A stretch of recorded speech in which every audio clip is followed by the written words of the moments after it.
ఇవాటి top 9 news. తెలంగాణలోని 116 మున్సిపాలిటీలు మరియు 7 మున్సిపల్ కార్పొరేషన్లకు జరిగిన ఎన్నికల ఓట్ల లెక్కింపు నేడు ఉదయం ప్రారంభమైంది. 123 కేంద్రాల్లో కౌంటింగ్ జరుగుతుండగా మధ్యాహ్నానికల్లా పూర్తి ఫలితాలు వెలువడే అవకాశం ఉంది.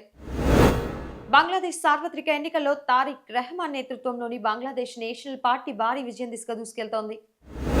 టీ20 ప్రపంచ కప్ 2026లో భాగంగా జరిగిన మ్యాచ్లో భారత్ 93 పరుగుల తేడాతో నమీబియాపై ఘన విజయం సాధించింది. టోర్నీలో ఇది టీమిండియాకు వరుసగా రెండో విజయం. చిత్తూరు జిల్లా ఇరువారం వద్ద జరిగిన రోడ్డు ప్రమాదంలో 5 వ్యక్తులు మృతి చెందారు. బాధితుల వివరాల కోసం పోలీసులు దర్యాప్తు చేస్తున్నారు. కేంద్ర బడ్జెట్ 2026-2027లో మానసిక ఆరోగ్య సంరక్షణ కోసం ప్రభుత్వం ప్రత్యేక నిధులను మరియు కీలక నిబంధనలను ప్రతిపాదించింది. ఆంధ్రప్రదేశ్ అసెంబ్లీ సమావేశాలు వైఎస్ఆర్సీపీ సభ్యుల నిరసనలతో హోరెత్తాయి. వివిధ అంశాలపై ప్రతిపక్ష సభ్యులు సభ లోపల మరియు బయట ఆందోళనలు చేపట్టారు. మైక్రోసాఫ్ట్ వ్యవస్థాపకుడు బిల్ గేట్స్ ఫిబ్రవరి 18న ఏపీ సీఎం చంద్రబాబు నాయుడుతో సమావేశం కానున్నారు. రాష్ట్రంలో టెక్నాలజీ మరియు ఆరోగ్య రంగ పెట్టుబడులపై చర్చించనున్నారు.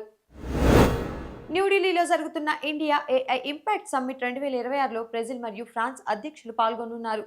ఏఐ వల్ల కలిగే సామాజిక ఆర్థిక మార్పులపై ఇక్కడ చర్చలు జరగనున్నాయి. తెలంగాణ రాష్ట్రంలోని పేద ప్రజలందరికీ ఉచితంగా సూపర్ స్పెషాలిటీ వైద్య సేవలు అందించేలా తెలంగాణ ప్రభుత్వం కీలక నిర్ణయం తీసుకుంది.